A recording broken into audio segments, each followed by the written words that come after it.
네, 오늘 오직 주 예수를 믿으라라고 하는 제목으로 함께 말씀을 나누기 원합니다.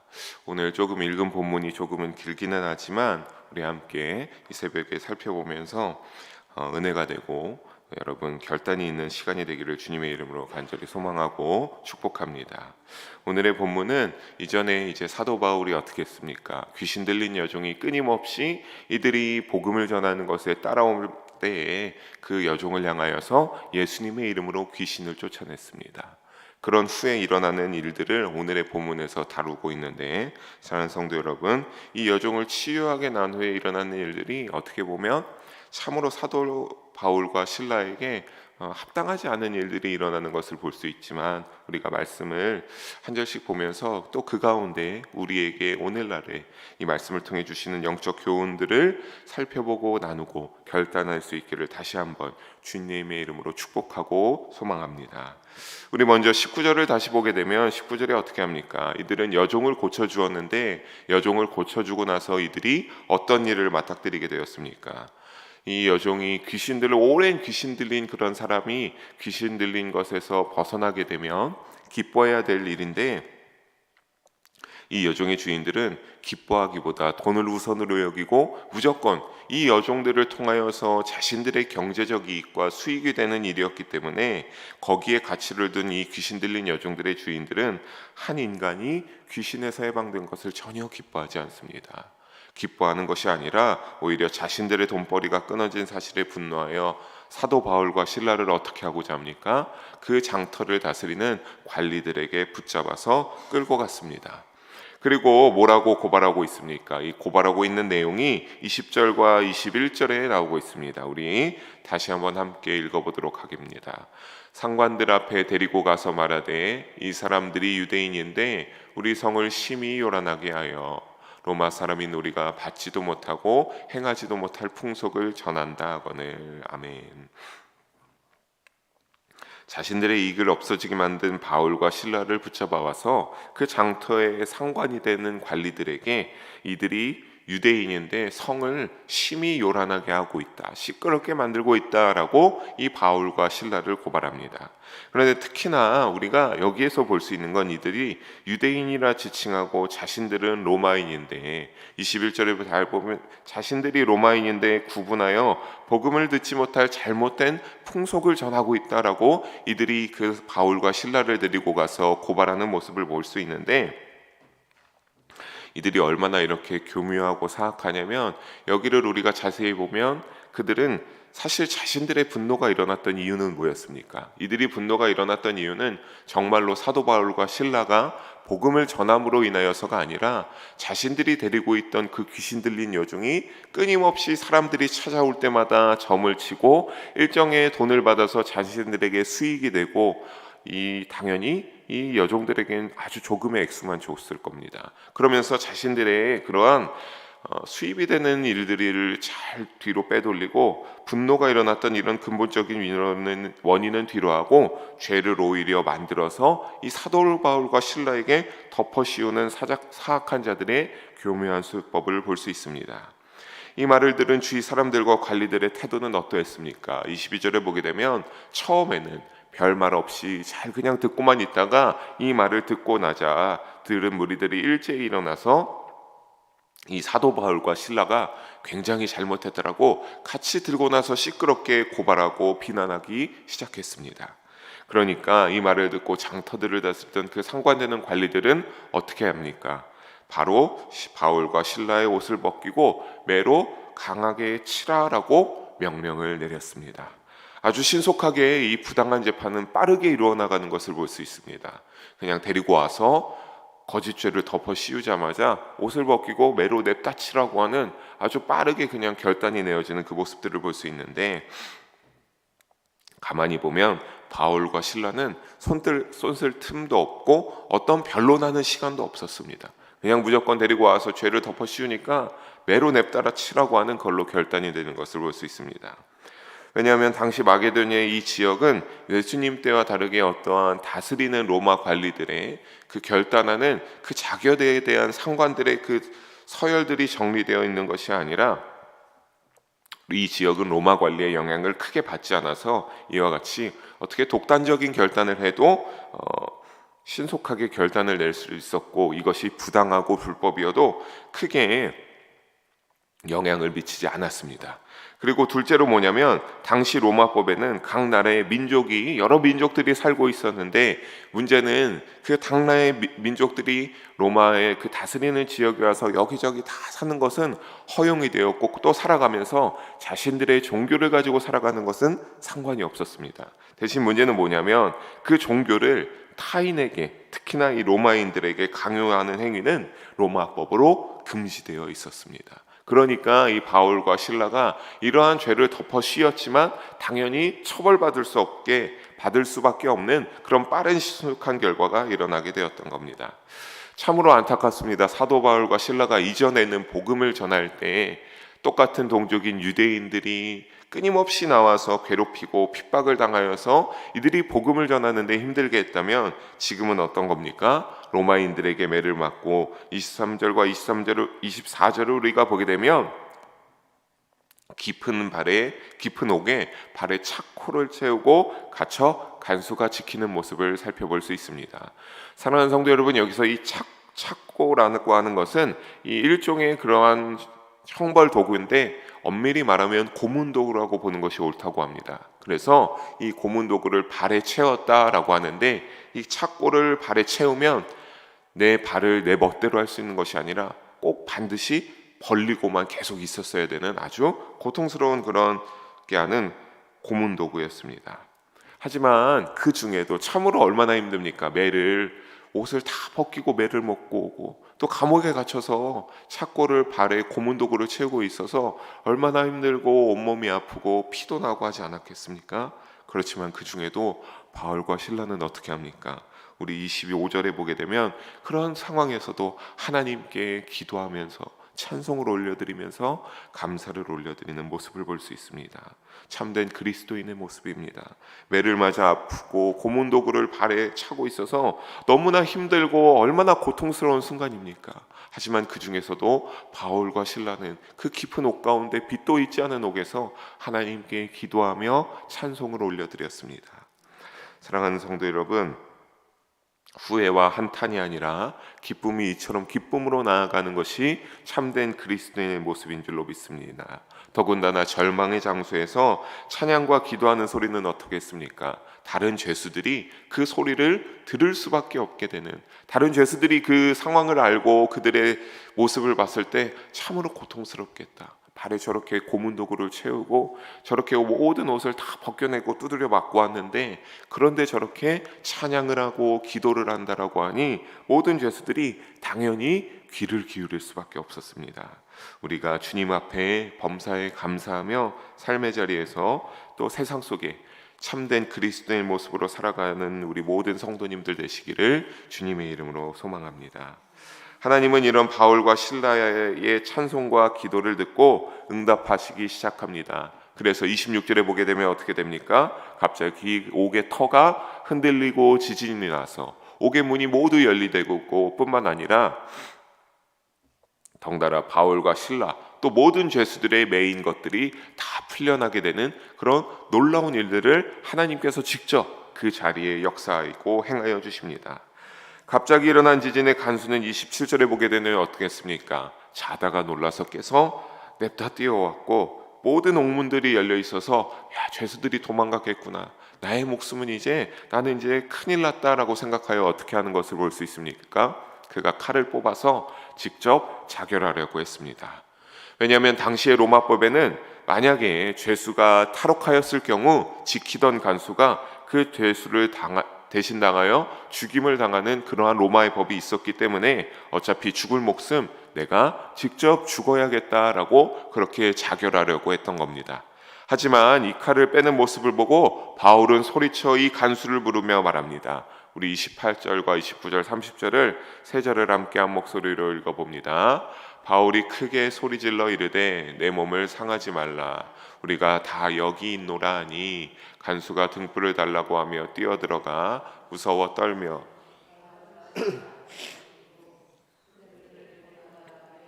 선생들이여 내가 어떻게 하여야 구원을 받으리이까 하거늘. 아멘. 바울은 소리질러 내 몸을 상하게 하지 말라라고 하며 그의 자살을 만류하였습니다. 그럴 때에 간수는 어떻게 하였습니까? 등불을 받아 뛰어들어가 아마 옥을 다 확인했을 겁니다.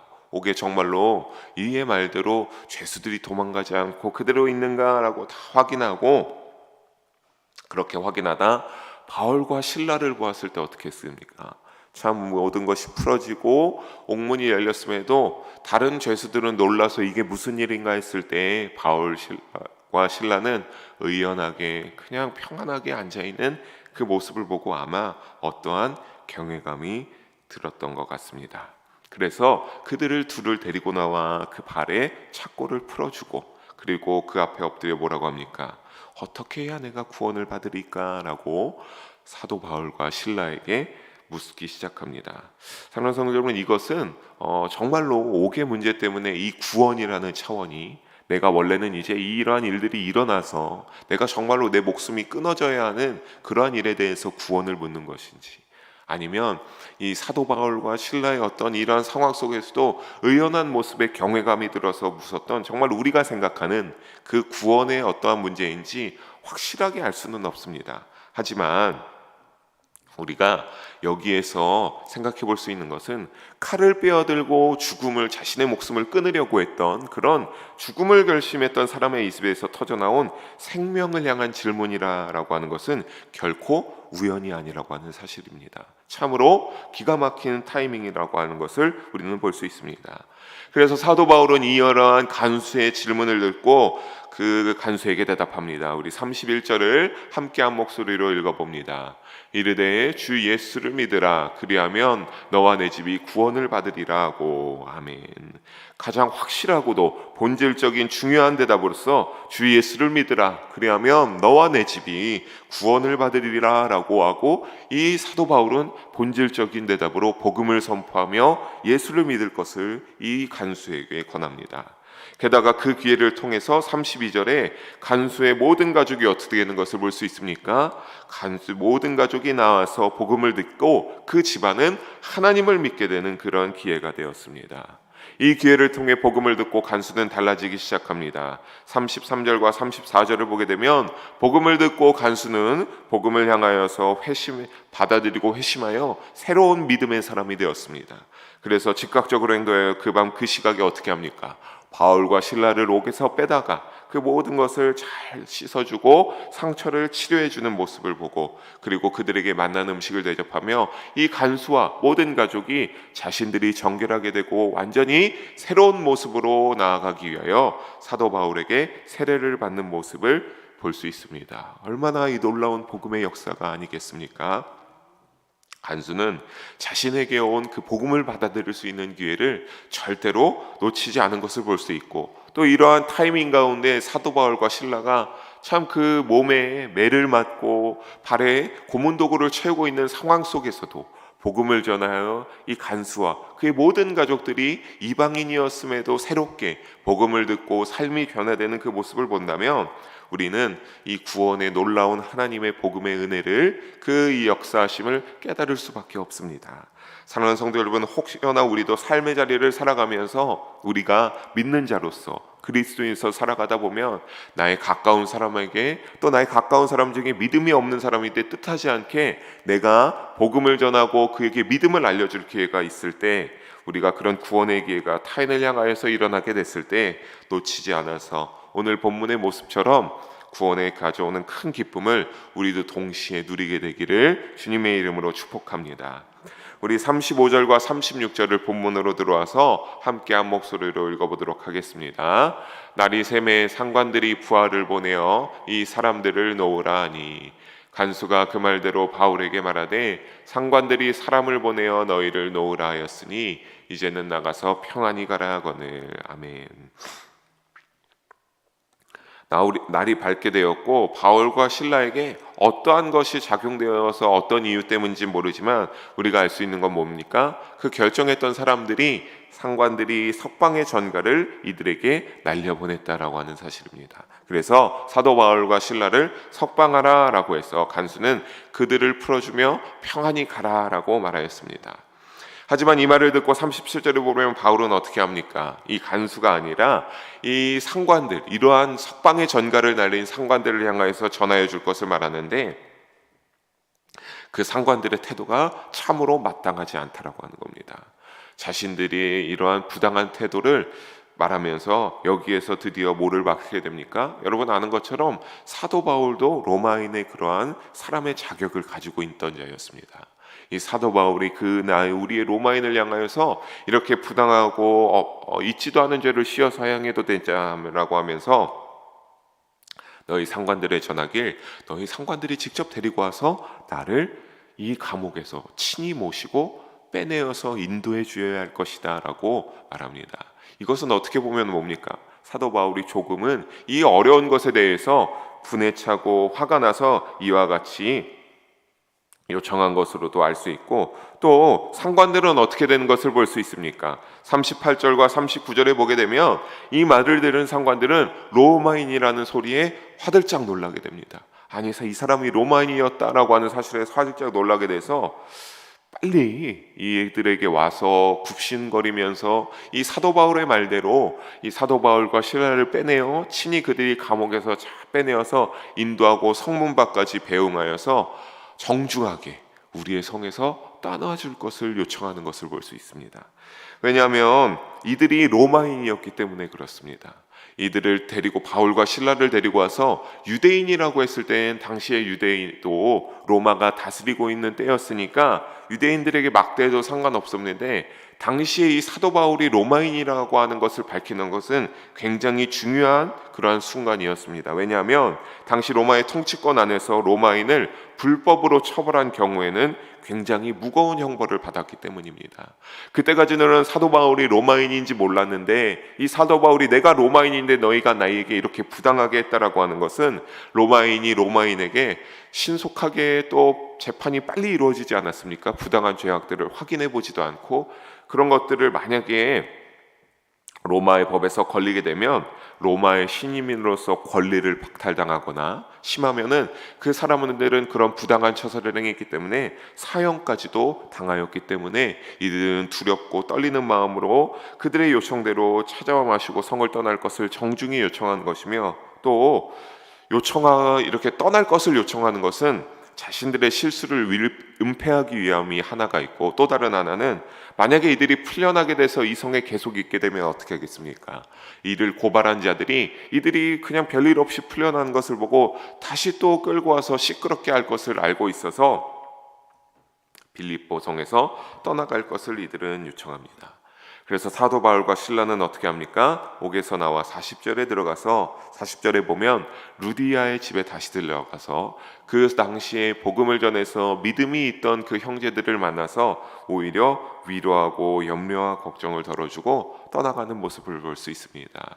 사랑하는 성도 여러분, 우리가 이 40절의 모습을 보게 되면 얼마나 이들이 참으로 고통스러운 일을 당하고 매도 맞아서 몸도 온전히 성치 않고 발도 고문 도구를 차고 있어서 불편한 점이 있을 텐데, 이들은 그 무엇보다 누구를 생각했습니까? 자신을 통하여서 복음을 받아들이고 자신들이 양육할 수 있는 그 자들을 생각하는 참된 리더십의 모습을 볼 수 있습니다. 이것이 우리의 그리스도인으로서의 믿는 자들의 리더십이 되는 줄을 믿습니다. 남들을 새로 케어하고 그들을 이끌어갈 수 있는 우리 모든 영일 성도님들 또한 되시기를 주님의 이름으로 축복합니다. 사랑하는 성도 여러분, 우리가 사도 바울과 실라가 당한 일들을 보면서 결국에는 깨달을 수 있는 것은 무엇입니까? 결국에 우리가 알 수 있는 것은 결국 주님을 믿는 믿음이 똑같이 우리가 이전에도 나왔지만 주님을 믿는 믿음이 승리할 수 있다라고 하는 사실이고, 또 그 길이 참으로 복된 길이다라고 하는 것을 우리는 잊지 말아야 할 줄로 믿습니다. 결국 여러 과정 가운데 고통스럽고 힘든 사도 바울 일행들의 그러한 일들을 볼 수 있지만, 결국 믿음을 놓치지 않고 있는 바울이 이 과정 속에 고통스러운 것 같고 얼마나 지는 것 같아 보입니까? 부당한 죄를 덮어 씌우고 막 감옥에 가서 매를 맞고 막 이러한 모습들이 얼마나 지는 것 같아 보입니까? 하지만 우리는 그러한 과정들을 통하여서 하나님이 이들을 통하여서 이루시는 일들에 집중해야 될 줄로 믿습니다. 이들이 오직 예수를 믿는 믿음을 가지고 복음을 전하는 사명을 감당하며 이 모든 것들 가운데 예수님이 행하셨던 것처럼 참고 인내하며 그것들을 잘 견뎌왔을 때 결국에는 이들이 승리하게 되고 풀어지게 되는 모습을 볼 수 있고, 또 하나는 무엇입니까? 참으로 세상 가운데 권리와 이 모든 것들이 우리가 알 수 있는 것은 그런 것들보다 나중에는 무엇이 최고다? 주님을 믿는 믿음으로 영생의 복을 누릴 수 있는 것이 최고다라고 하는 겁니다. 얼마나 이들이 로마인의 당시에 최대고도 되는 로마 사람에는 권리를 가지고 있음에도, 그럼에도 불구하고 이 사도 바울이 로마인이다라고 하는 것을 알자마자 얼마나 와서 쩔쩔매면서 얼마나 부탁하고 이 성에서 빨리 떠나달라고 부탁했겠습니까? 결국에는 믿는 자들이 하나님이 형통하게 해주시고 복을 주시는 줄로 믿으시기 바랍니다. 그것이 반드시 땅에 있는 것이 아니라 하나님이 그 믿음을 보실 때 그 믿음대로 하나님이 인도해 주시고 함께해 주시기 때문입니다. 사랑하는 성도 여러분, 오직 그러므로 우리도 어떻게 해야 되겠습니까? 오직 주 예수를 믿으면서 우리의 집안이 모두 하나님께 영생의 구원을 받을 수 있기를 주님의 이름으로 축복합니다. 또한 그 믿음과 함께 우리가 내 주위에 복음을 전하는 사명도 잘 감당하셔서 오직 주님만을 신뢰하는 귀한 그리스도인이 되어서 삶의 자리에서 믿음을 유지하고 그 믿음을 지키며 하나님과 동행하는 그러한 믿음의 여정을 살아가는 우리 모두가 되기를 주님의 이름으로 간절히 소망하며 축복합니다. 기도하시겠습니다. 사랑의 하나님 아버지, 오늘도 부족한 자를 통하여서 말씀을 전하게 하심을 감사합니다. 모든 영광 하나님 홀로 받아주시고 오늘 말씀과 같이 오직 우리를 통하여서도 하나님 이 세상 가운데 믿음을 지키고 살아가게 하여 주시옵소서. 그 믿음을 지키고 살아가므로 하나님께서 그 믿음이 합당한 자에게 형통의 복을 허락하여 주시고, 언제든 지는 것 같아도 언젠가 우리가 주님 앞에 가는 그날에 구원의 축복을 누리면서 하나님 나라에 들어가 반드시 승리하게 되는 그 권세가, 그 구원의 축복이 우리에게 임하게 하여 주시옵소서. 하나님, 그때를 위해서 오직 주 예수를 믿으며 나아가는 우리 모두가 되게 하여 주시고, 그 주 예수님의 믿음을 향한 믿음이 우리 마음 가운데 거하게 하여 주시고, 그 십자가를 붙잡고 그 보혈의 능력 의지하며 살아가며 사명 감당하게 하여 주시옵소서. 사랑이 많으신 예수님의 이름으로 기도합니다. 아멘.